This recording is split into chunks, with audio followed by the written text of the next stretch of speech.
Hello friends, എല്ലാവർക്കും കേരളേൻ്റിലേക്ക് സ്വാഗതം. ഇന്ന് നമ്മൾ പോകുന്നത് എൻ്റെ വീട്ടിലേക്കാണ്.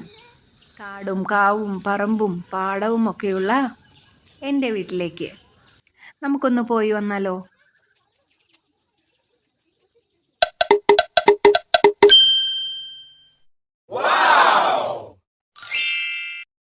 ഫോർട്ട് കൊച്ചിയിൽ നിന്നും ജങ്കാറ് കയറി വൈപ്പിനിലെത്തണം. ആ റൂട്ട് വിട്ടുപിടിക്കാനാണ് ചേട്ടൻ്റെ തീരുമാനം. ഫോർട്ട് കൊച്ചിയിലെത്തിയപ്പോൾ വരവിരിയായി വണ്ടികൾ നിരന്ന് കിടപ്പുണ്ട്. അവിടെ നിന്നും ജങ്കാറിലേക്ക് കയറാനുള്ള ടിക്കറ്റ് എടുത്തു അകത്ത് കയറി. ഞാനും കിങ്ങിണിയും കാഴ്ചകൾ പകർത്താൻ പുറത്തിറങ്ങി. ചേട്ടനും മാധവും അകത്ത് തന്നെ ഇരുന്നു. വൈപ്പിനിലേക്കാണ് യാത്ര. ഞാൻ ആദ്യമായിട്ടാണ് ഇതുവഴി എൻ്റെ വീട്ടിലേക്ക് യാത്ര പോകുന്നത്. ജങ്കാറിൽ നിന്നും വണ്ടികൾ ഇറങ്ങുന്ന കാഴ്ച. മീൻ വാങ്ങുന്നതിനു വേണ്ടി നേരെ മാർക്കറ്റിലേക്ക് വണ്ടി വിട്ടുപിടിച്ചു. ലീ മാരിടൈം ഹോട്ടലിന് മുന്നിലുള്ള വലിയ ഫിഷ് മാർക്കറ്റാണിത്.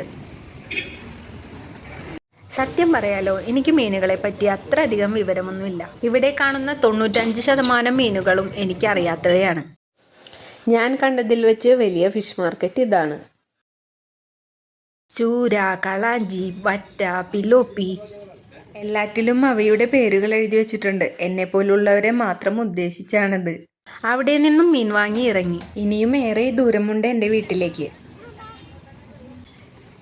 വണ്ടിക്കകത്ത് പാട്ടുകൾ ആദ്യം സെലക്ട് ചെയ്യാൻ കൊടുക്കുന്നത് മാധവനാണ്, പിന്നീട് ചേട്ടനും.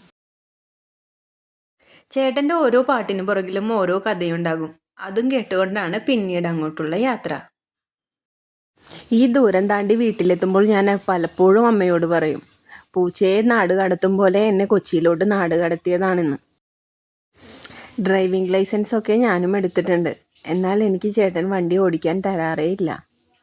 ചേട്ടൻ എന്നെ അത്രയ്ക്കും വിശ്വാസമാണെന്നാണ് പറയുന്നത്. ഏകദേശം 10:30 അങ്ങനെ ഞാൻ എൻ്റെ വീട്ടിലെത്തി.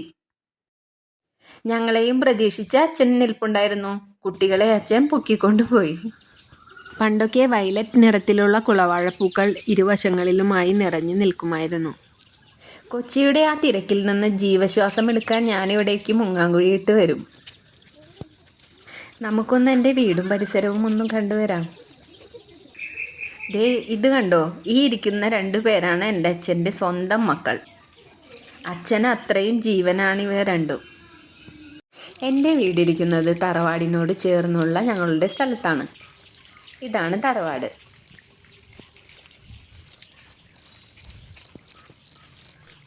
കാവും അമ്പലവും കുളവും ഒക്കെ ഈ പറമ്പിലുണ്ട്.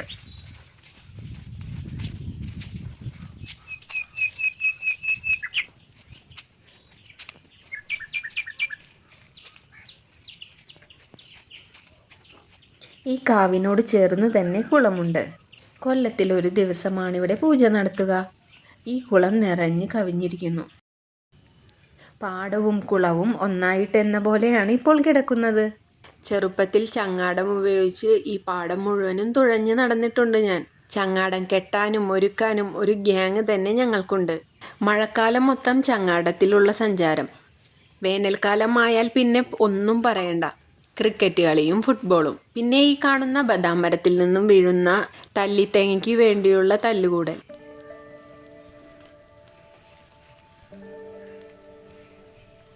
വീട്ടിൽ 4 പശുക്കളെങ്കിലും മിനിമം ഉണ്ടായിരുന്ന കാലം. ഒട്ടുമിക്ക അടയ്ക്കാമരങ്ങളിലും ഊഞ്ഞാല കെട്ടി ആടും. ഞങ്ങളുടെ വീട്ടിൽ അമ്പലമുണ്ട്. ഈ അമ്പലത്തിൽ ചെറുപ്പത്തിൽ ഞാനാണ് അടിച്ചു തെളിച്ചിരുന്നത്. വിളക്ക് കത്തിക്കുന്നതും ഞാനാണ്. രാവിലെയും വൈകിട്ടും അത് നിർബന്ധമായിരുന്നു. അതിനോട് ചേർന്ന് തന്നെ മറ്റൊരു പ്രതിഷ്ഠയും ഉണ്ട്. വീട്ടിൽ നിന്നും കുറച്ച് ദൂരമുള്ളതിനാൽ വിളക്ക് തിരിയും എടുത്ത് നാമം ജപിച്ച് രാത്രി പേടിച്ചാണ് ഇവിടേക്ക് വരാം.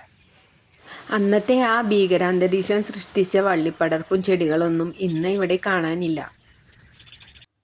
പണ്ടൊരു കച്ചവടക്കാരൻ ചെറിയ തൈകളുമായി ഇവിടെ എത്തി. അന്ന് അച്ചാച്ചൻ വാങ്ങിച്ചു തന്ന ആ ചെറിയ വൃക്ഷത്തൈ ഇന്ന് എന്നെക്കാളും മാനം മുട്ടേ ഉയർന്നു വലുതായി.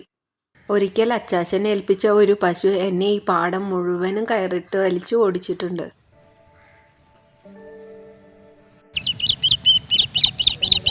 എൻ്റെ വീടിനോട് ചേർന്ന് ഇനി മറ്റൊരു കാവും കൂടിയുണ്ട്. ആ കാവും അതിനോട് ചേർന്നുള്ള ഒരു കുളവും.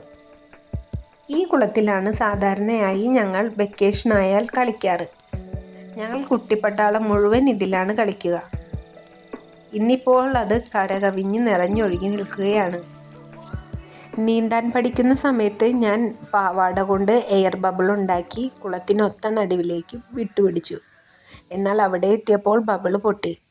ഞാൻ വെള്ളത്തിൽ. കുട്ടി കുട്ടി യാത്രകളുമായി ഇനിയും വരാം. ബൈ.